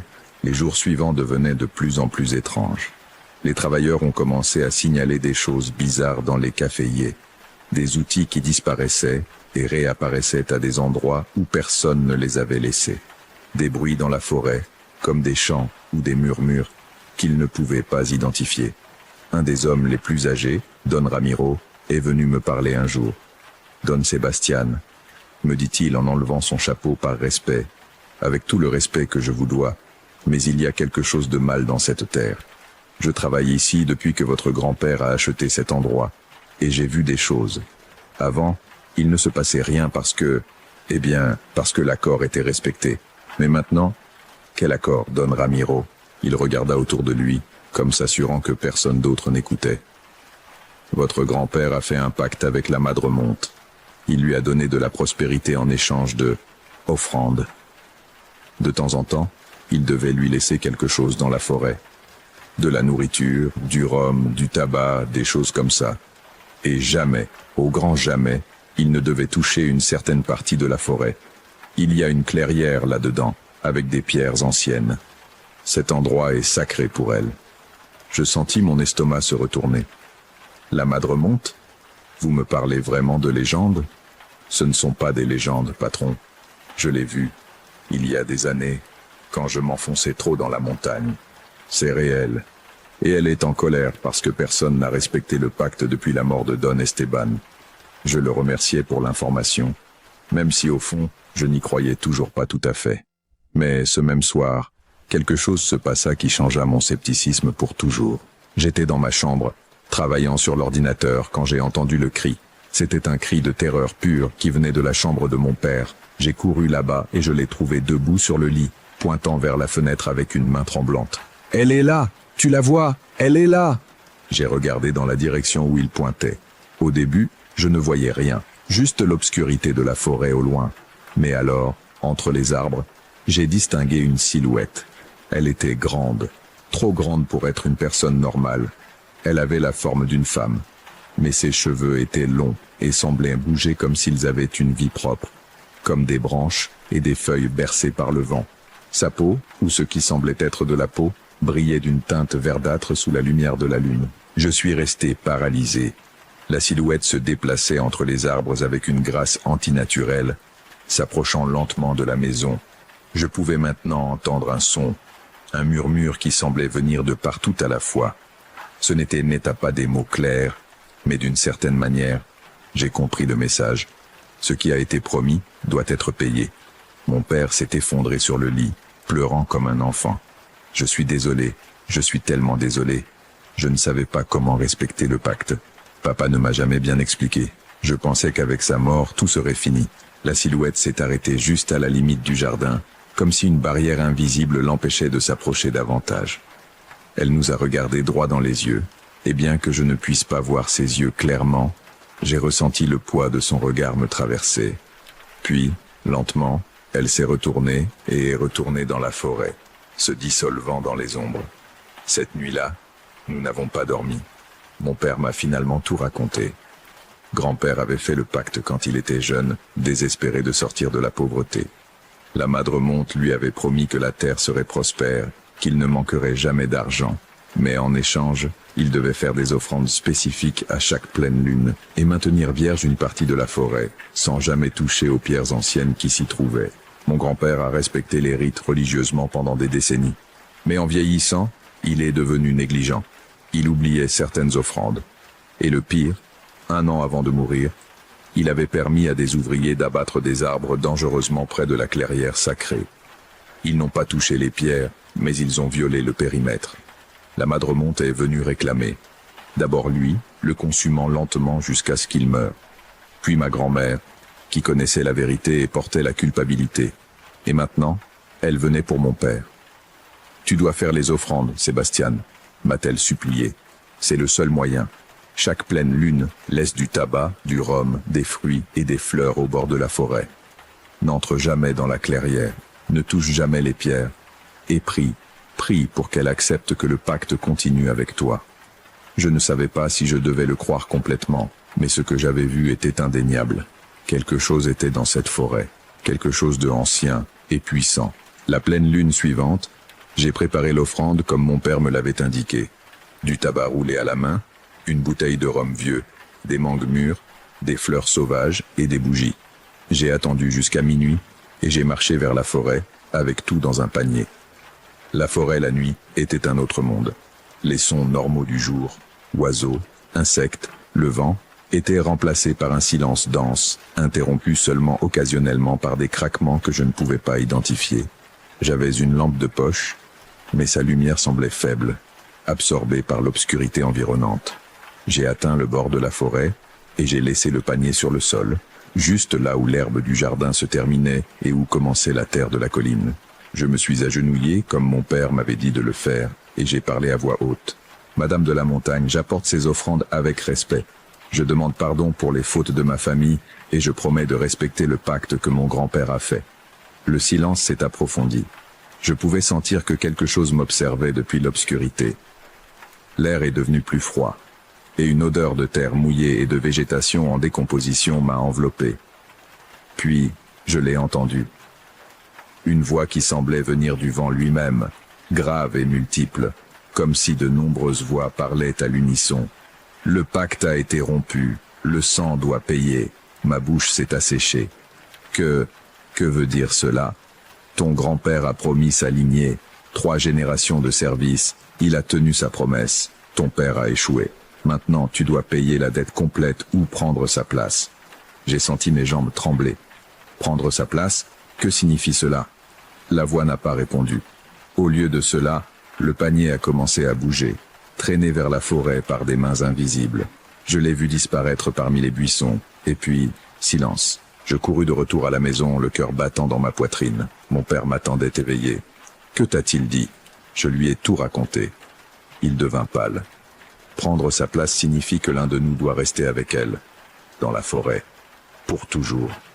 Les jours suivants furent consacrés à une recherche frénétique. Je parlais avec des anciens du village, avec des gens qui connaissaient les vieilles histoires. Tous me dirent la même chose. Les pactes avec la Madremonte étaient réels, anciens et extrêmement dangereux à rompre. Certains suggéraient des rituels de purification, d'autres disaient que nous devions quitter la terre. Mais un vieux guérisseur nommé Don Jacinto, me proposa une possibilité. Tu peux renégocier, me dit-il, mais tu devras aller dans la clairière, parler avec elle directement. C'est dangereux, tu pourrais ne pas en sortir. Mais c'est le seul moyen de changer les termes. Je lui ai demandé comment arriver à la clairière. Il a dessiné une carte rudimentaire sur un papier. Suis le ruisseau en amont, jusqu'à ce que tu trouves les 3 Ceiba jumelles. De là, marche vers l'endroit où se lève le soleil. Tu trouveras les pierres. Mais écoute-moi bien, garçon. N'y va pas de jour. Elle ne négocie que la nuit, et apporte une offrande qui en vaille la peine. Quelque chose de personnel, quelque chose qui représente un véritable sacrifice pour toi. J'ai passé une semaine à me préparer. J'ai pensé à ce que je pourrais lui offrir qui est une véritable valeur.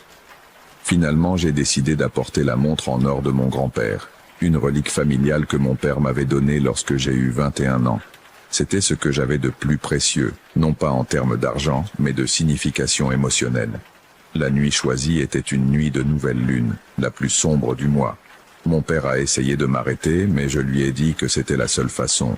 Si je n'essayais pas, il mourrait comme mon grand-père, consumé lentement par quelque chose que nous ne pouvions pas combattre. Je suis entré dans la forêt à 11 heures du soir. Le silence était absolu, oppressant. J'ai suivi le ruisseau, me guidant plus par le son de l'eau que par la vue, car l'obscurité était presque totale même avec la lampe de poche. Le chemin semblait s'allonger à l'infini, comme si la forêt grandissait autour de moi. Enfin, j'ai trouvé les 3 Ceiba. Elles étaient énormes, leurs troncs si larges qu'il aurait fallu 5 personnes pour les embrasser. Leurs racines s'entrelaçaient, formant une sorte de portail naturel. Je suis passé entre elles, sentant que je franchissais un seuil vers quelque chose d'ancien et d'étranger. J'ai marché vers l'est, là où le soleil était sorti ce matin-là. Le terrain montait et descendait. Des racines dépassaient, essayant de me faire trébucher. J'entendais des sons autour de moi, des pas qui coïncidaient avec les miens, des respirations qui n'étaient pas les miennes, des chuchotements dans une langue que je ne reconnaissais pas. Et alors, j'arrivais dans la clairière. Elle était plus grande que je ne l'imaginais, un cercle parfait où aucun arbre ne poussait, seulement de l'herbe basse et des fleurs blanches qui brillaient de leur propre lumière. Au centre, il y avait 7 pierres verticales, disposées en cercle couvertes de mousse et de symboles gravés que je ne pouvais pas déchiffrer. L'air y était différent, chargé comme avant une tempête. Fais un pas vers le centre et les fleurs se sont éteintes. L'obscurité est devenue absolue. Ma lampe de poche s'est éteinte toute seule. Tu es venu. La voix est venue de partout. Je me suis retourné, essayant de localiser son origine, mais c'était impossible. Oui, répondis-je, essayant de ne pas laisser ma voix trembler. Je viens renégocier le pacte. Un rire résonna, pas cruel mais ancien, comme le son des feuilles sèches entraînées par le vent. Que proposes-tu? Je sortis la montre de ma poche. Ceci, elle appartenait à mon grand-père. C'est tout ce que j'ai de lui. Quelque chose bougea dans l'obscurité. Je sentis une présence s'approcher, m'entourant. L'odeur de terre et de végétation s'intensifia. Une montre, temps mesurée par le métal et les engrenages. Penses-tu que cela m'importe? Je déglutis. C'est ce que cela signifie. Le temps que j'ai passé avec lui. Les souvenirs. Je te les donne. Il y eut un silence. Puis, je sentis quelque chose effleurer ma main. De longs doigts froids prirent la montre. Elle disparut de ma paume. Intéressant. Cela fait longtemps que personne ne m'a offert de souvenirs. Mais ce n'est pas suffisant pour annuler la dette. Que veux-tu d'autre? Ton grand-père a promis 3 générations. Il a servi. Ton père a échoué. Tu es le 3e. Tu peux accomplir le service ou tu peux m'offrir quelque chose qui vaut les 3 générations ensemble. Que pourrait valoir autant? La présence s'est approchée davantage. J'ai senti un souffle dans mon cou, comme le vent humide de la forêt.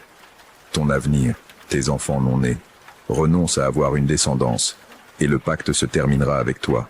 La terre restera prospère jusqu'au jour de ta mort, mais il n'y aura pas de 4e génération. Ta lignée se termine et avec elle ma réclamation. Mon sang s'est glacé, mais mes enfants, ceux qui n'existent pas encore, je ne te prends rien que tu aies déjà. Mais si tu acceptes, tu ne pourras jamais avoir de descendance. Ton nom mourra avec toi. Est-ce un prix que tu es prêt à payer pour sauver ton père et te libérer de ma réclamation? J'ai pensé à ma petite amie, avec qui j'avais parlé de nous marier bientôt. J'ai pensé aux enfants que nous avions imaginés. J'ai pensé à toutes les vies futures qui n'existeraient jamais.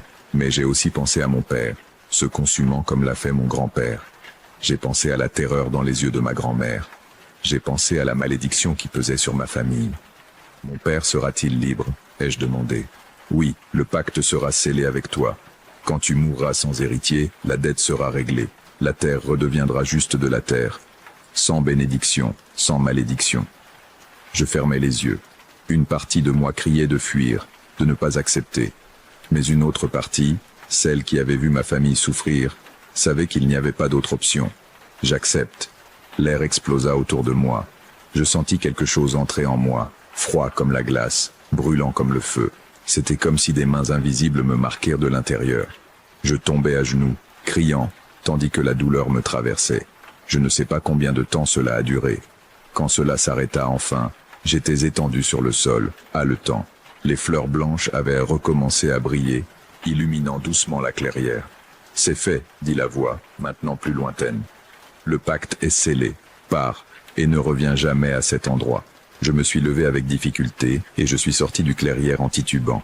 Le chemin du retour était flou, mon esprit traitant encore ce que j'avais fait. Quand je suis arrivé à la maison, le soleil était déjà en train de se lever. Mon père m'attendait sur le porche. Une chose étrange. Il avait l'air mieux, moins émacié, comme si un poids invisible avait été levé de ses épaules. « Que faisais-tu » m'a-t-il demandé. Je lui ai tout raconté. Quand j'ai terminé, il a pleuré. Il m'a serré fort dans ses bras, mais dans ses yeux, j'ai vu de la gratitude mêlée à une profonde tristesse. C'était il y a 5 ans. La ferme reste prospère, mais je sais que c'est temporaire. Le jour où je mourrai, tout cela prendra fin. J'ai rompu avec ma petite amie 1 mois après.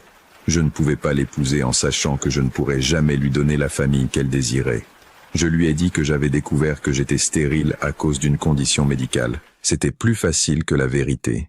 Parfois, la nuit, j'entends des chuchotements venant de la forêt. Je ne suis jamais retourné dans la clairière, et je ne le ferai jamais. Mais je sais qu'elle est là, en attente. L'horloge de mon grand-père, mes souvenirs avec lui, et mon avenir qui ne sera jamais, tout cela est avec elle maintenant. Le pacte est scellé, et je porte cette vérité chaque jour. Ma lignée familiale s'arrête avec moi.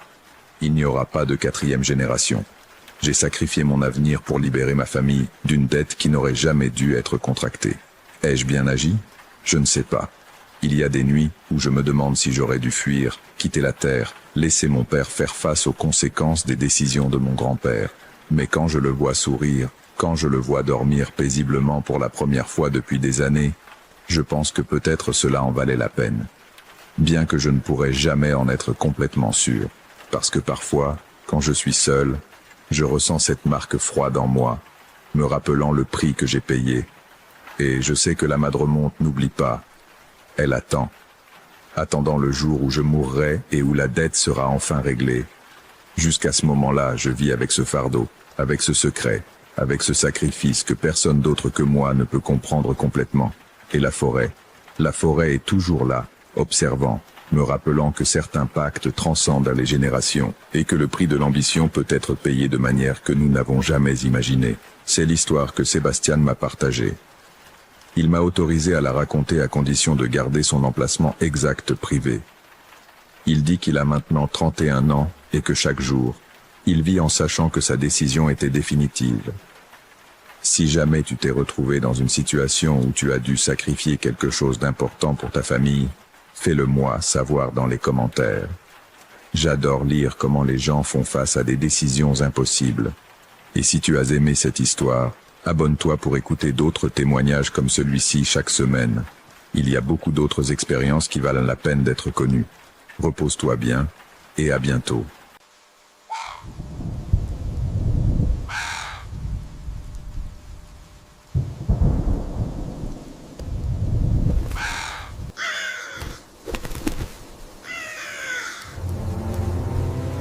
Cette expérience m'a été racontée par Laura, une architecte qui vit à Montevideo, en Uruguay. Elle m'a écrit après avoir regardé plusieurs vidéos de la chaîne et m'a dit qu'elle était enfin prête à raconter ce qui lui était arrivé lorsqu'elle travaillait à la restauration d'un bâtiment abandonné.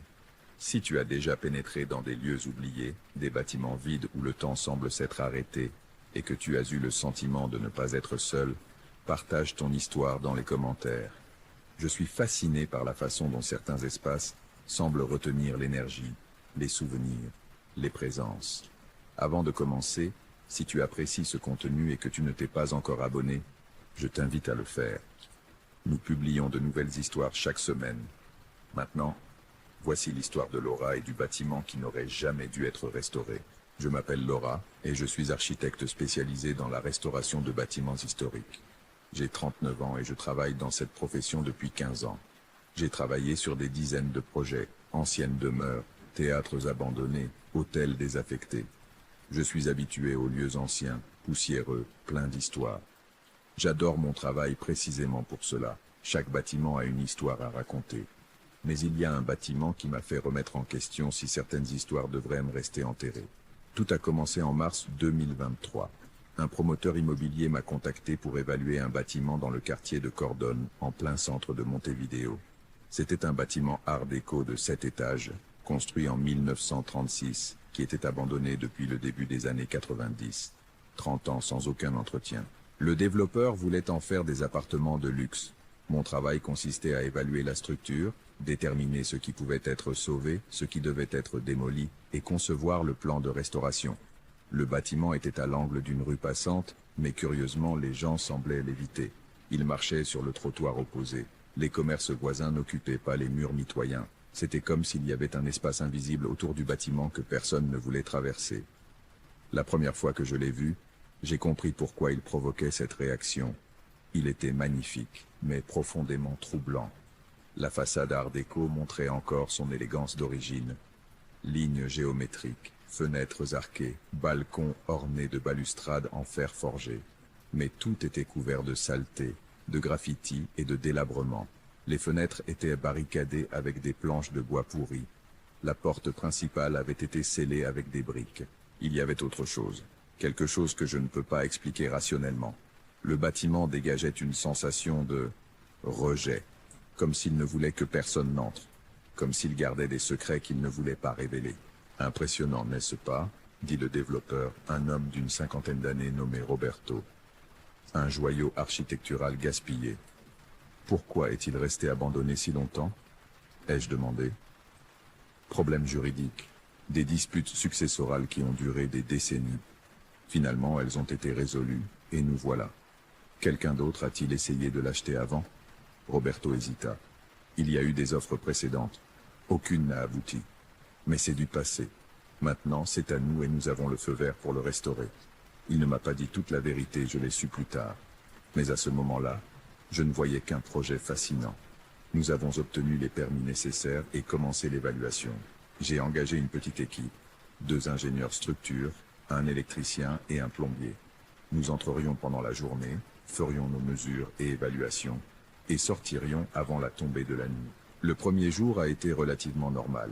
Nous avons cassé le seau de briques à l'entrée principale avec un marteau pneumatique. La porte derrière était rouillée mais intacte.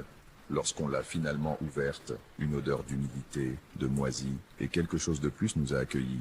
Quelque chose de sucré et de pourri que je n'ai pas réussi à identifier. Le hall était spectaculaire. Sol en mosaïque avec des motifs géométriques art déco, bien que couvert de poussière et de débris. Un escalier en marbre montait majestueusement vers les étages supérieurs. Il y avait un vieux ascenseur avec des portes en grille métallique, évidemment hors d'usage après 30 ans. Les murs avaient du papier peint décollé, suspendu en longues bandes. Il y avait des graffitis récents dans certaines zones. Apparemment des sans-abri étaient entrés par une fenêtre à un moment donné. Mais en général, le bâtiment était remarquablement intact. Nous avons commencé au rez-de-chaussée. C'était un hall d'entrée et des bureaux commerciaux. Nous avons examiné la structure, pris des photos, fait des notes. Tout semblait solide. Le bâtiment était étonnamment bien construit. Alors nous avons entendu quelque chose qui nous a fait arrêter. Un bruit métallique, comme si quelqu'un avait fermé une porte violemment à l'un des étages supérieurs. Clang. Nous nous sommes tous regardés. « Y a-t-il quelqu'un d'autre ici ?»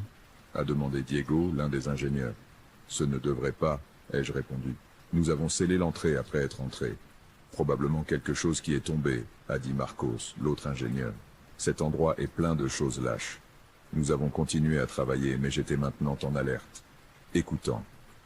1 heure plus tard, nous avons entendu des pas, clairs, sans équivoque.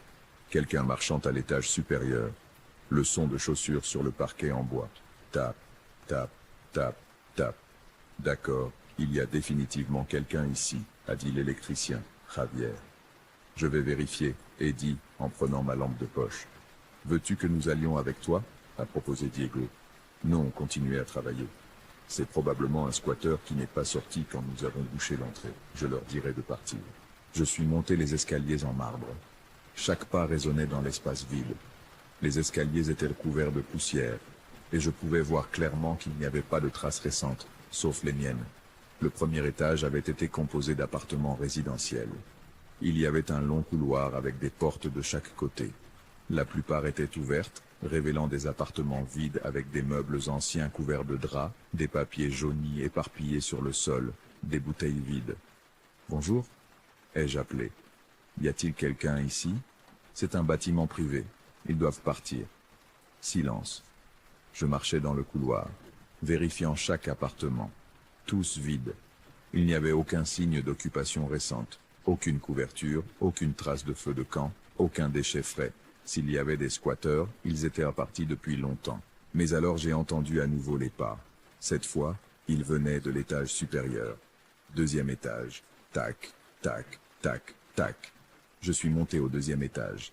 Même disposition, long couloir, appartements de chaque côté, tous vides.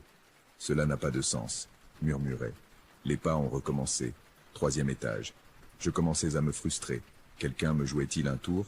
Je suis monté au 3e étage. Rien. 4e étage. Rien. Quand je suis arrivé au 5e étage, je me suis arrêté. Cet étage semblait différent. L'air était plus froid, plus lourd. Et il y avait une odeur. Cette odeur douce et pourrie du hall, mais beaucoup plus forte ici. Le couloir était plus sombre que les autres. Certaines portes étaient refermées. Je marchais lentement, éclairant chaque porte avec ma lampe de poche. Puis j'ai remarqué quelque chose d'étrange. Sur une des portes, appartement 5C. Il y avait quelque chose gravé dans le bois. Je me suis approché pour mieux voir. Ce étaient des mots, gravés profondément, comme avec un couteau ou un clou. Il disait « N'entrez pas », et en dessous, « Elle est encore là ». Une chair de poule m'a parcouru le dos. J'ai essayé de tourner la poignée de l'appartement 5C. Elle était verrouillée. Puis j'ai entendu quelque chose qui a fait arrêter mon cœur. Une voix de femme, chantant. Elle venait de l'intérieur de l'appartement 5C. C'était une berceuse, douce, mélodique, mais il y avait quelque chose de profondément perturbant en elle. La mélodie était correcte, mais le ton était vide, sans émotion, comme un enregistrement en boucle. Dors, dors, mon enfant. Dors sans peur. Maman est là. Maman sera toujours là. Bonjour, dis-je en frappant à la porte. Y a-t-il quelqu'un à l'intérieur? La chanson s'arrêta brusquement. Silence. Je m'appelle Laura. Je suis architecte. Ce bâtiment va être restauré. S'il y a quelqu'un qui vit ici, j'ai besoin qu'il sorte. Je peux vous aider à trouver un autre endroit. Plus de silence. Et puis, Une voix. La même voix qui chantait. Mais maintenant, elle semblait différente, plus proche, juste de l'autre côté de la porte. « Tu vas m'emmener voir mon bébé ?» Les mots me glacèrent. « Je ne comprends pas. Quel bébé ? Vous ne pouvez pas emmener mon bébé. Il est à moi. Je m'en occupe. Je le protège. Madame, personne ne va prendre quoi que ce soit. J'ai juste besoin que vous ouvriez la porte. » Un bruit étrange vint de l'autre côté, comme des griffes, des ongles raclant le bois. Je ne peux pas ouvrir. Il m'a enfermé. Il m'a enfermé avec mon bébé. Il a dit que c'était pour notre bien. Mais mon bébé a cessé de bouger. Il a arrêté de pleurer. Et maintenant, je ne fais que dormir. Je chante seul. J'espère seul. Ma main tremblait sur la poignée. Combien de temps est-ce que tu es là-dedans? Je ne sais pas. Très longtemps. Tellement longtemps. Quelle année sommes-nous? 2023. Un bruit horrible venait de l'autre côté de la porte. Un gémissement, un sanglot, quelque chose entre rire et pleurs. Tant de temps seul avec mon bébé.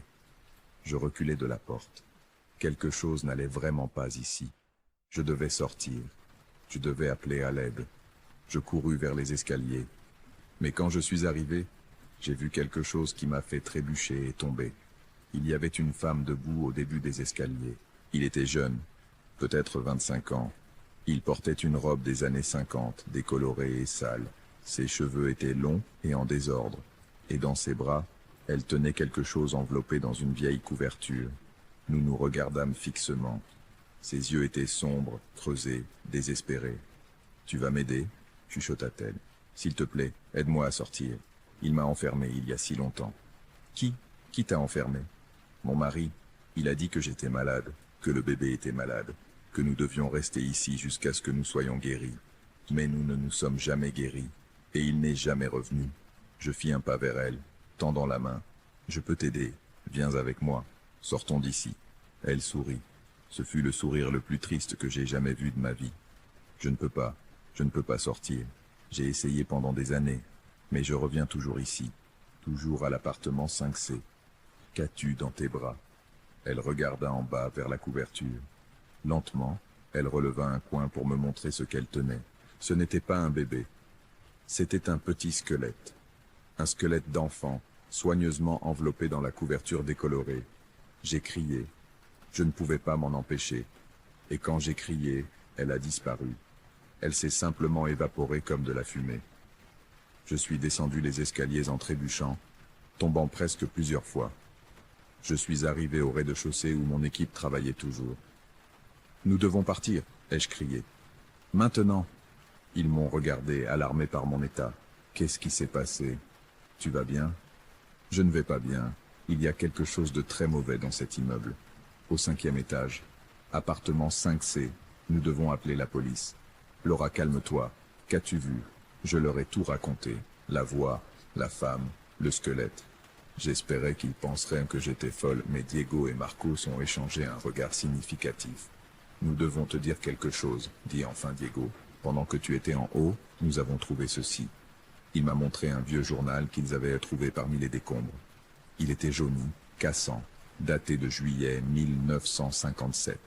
Le titre disait « Tragédie dans un immeuble de Cordon. Femme et bébé retrouvés morts. » J'ai lu l'article avec des mains tremblantes.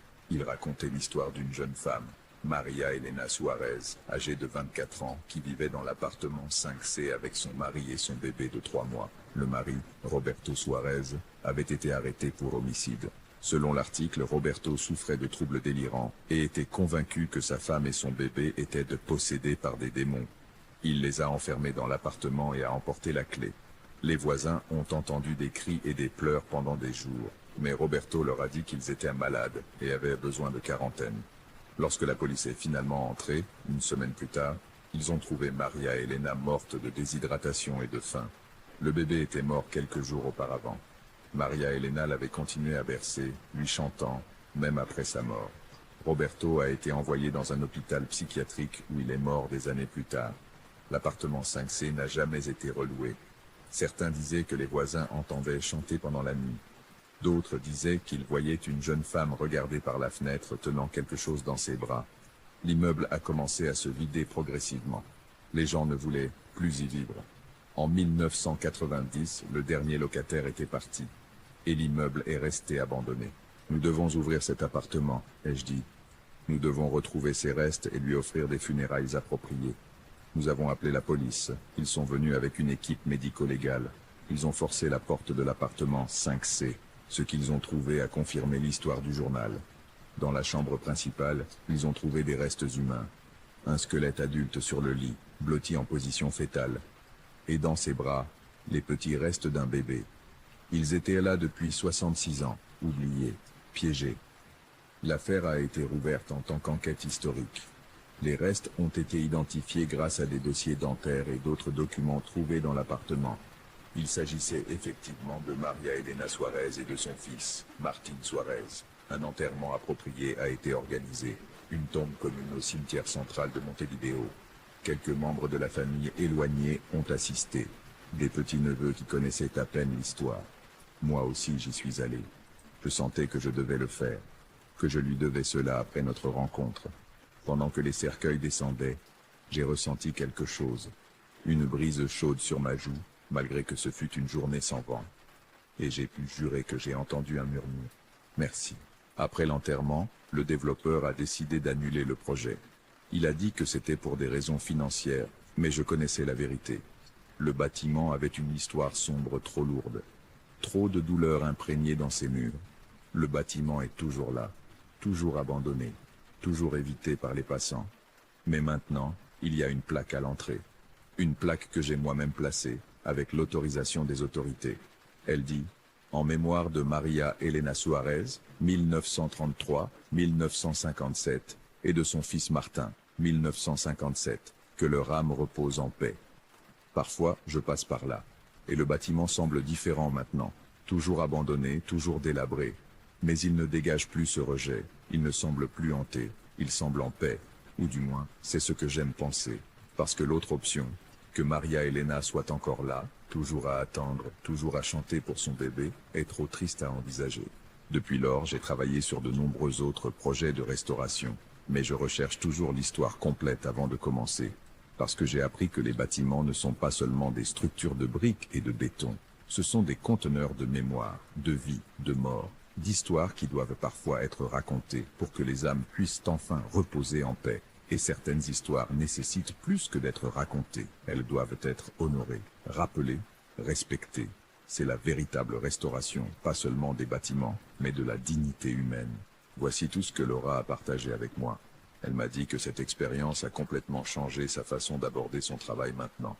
Si vous avez déjà travaillé dans des endroits avec une histoire sombre, ou si vous avez vécu quelque chose qui vous a fait croire que certaines présences cherchent simplement la paix, laissez-le dans les commentaires. J'adore lire vos expériences et perspectives. Je remercie tous ceux qui ont envoyé leurs histoires. Elles rendent cette chaîne possible.